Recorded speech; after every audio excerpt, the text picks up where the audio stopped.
When Jesus had called the 12 together, he gave them power and authority to drive out all demons and to cure diseases. And he sent them out to preach the kingdom of God and to heal the sick. He told them, "Take nothing for the journey, no staff, no bag, no bread, no money, no extra tunic. Whatever house you enter, stay there until you leave that town. If people do not welcome you, shake the dust off your feet when you leave their town as a testimony against them." So they set out and went from village to village, preaching the gospel and healing people everywhere. Now Herod the Tetrarch heard about all that was going on, and he was perplexed, because some were saying that John had been raised from the dead, others that Elijah had appeared, and still others that one of the prophets of long ago had come back to life. But Herod said, "I beheaded John. Who then is this that I hear such things about?" And he tried to see him. When the apostles returned, they reported to Jesus what they had done. Then he took them with him, and they withdrew by themselves to a town called Bethsaida. But the crowds learned about it and followed him. He welcomed them and spoke to them about the kingdom of God and healed those who needed healing. Late in the afternoon, the 12 came to him and said, "Send the crowd away so they can go to the surrounding villages and countryside and find food and lodging, because we are in a remote place." He replied, "You give them something to eat." They answered, "We have only 5 loaves of bread and 2 fish, unless we go and buy food for all this crowd." About 5,000 men were there. But he said to his disciples, "Make them sit down in groups of about 50 each." The disciples did so, and everybody sat down. Taking the 5 loaves and the 2 fish, and looking up to heaven, he gave thanks and broke them. Then he gave them to the disciples to set before the people. They all ate and were satisfied, and the disciples picked up 12 basketfuls of broken pieces that were left over. Once, when Jesus was praying in private, and his disciples were with him, he asked them, "Who do the crowds say I am?" They replied, "Some say John the Baptist, others say Elijah, and still others that one of the prophets of long ago has come back to life." "What about you?" he asked. "Who do you say I am?" Peter answered, "The Christ of God." Jesus strictly warned them not to tell this to anyone, and he said the Son of Man must suffer many things and be rejected by the elders, chief priests, and teachers of the law, and he must be killed, and on the 3rd day be raised to life. Then he said to them all, "If anyone would come after me, he must deny himself and take up his cross daily and follow me.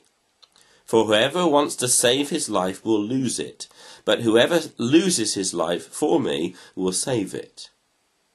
What good is it for a man to gain the whole world and yet lose or forfeit his very self? If anyone is ashamed of me and my words, the Son of Man will be ashamed of him when he comes in his glory and in the glory of the Father and of the holy angels. I tell you the truth, some who are standing here will not taste death before they see the kingdom of God."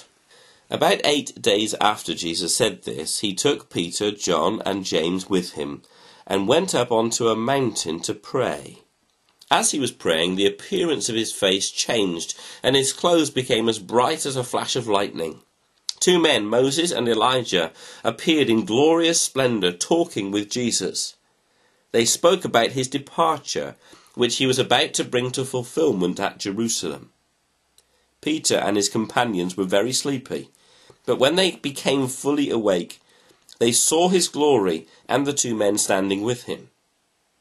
As the men were leaving Jesus, Peter said to him, "Master, it is good for us to be here. Let us put up 3 shelters, one for you, one for Moses, and one for Elijah." He didn't know what he was saying.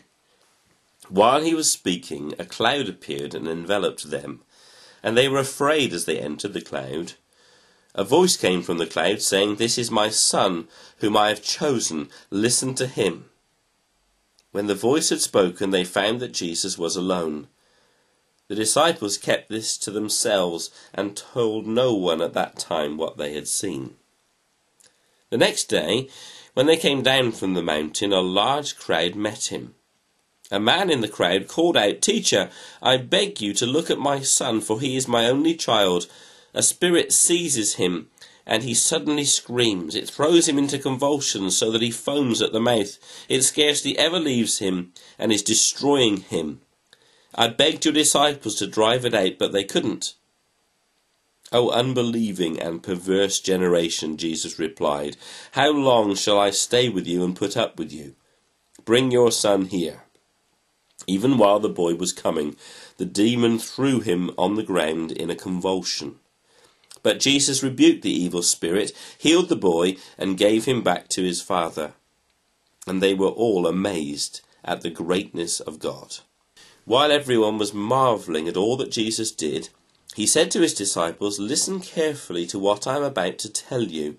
The Son of Man is going to be betrayed into the hands of men." But they did not understand what this meant. It was hidden from them, so they did not grasp it, and they were afraid to ask him about it. An argument started among the disciples as to which of them would be the greatest. Jesus, knowing their thoughts, took a little child and made him stand beside him.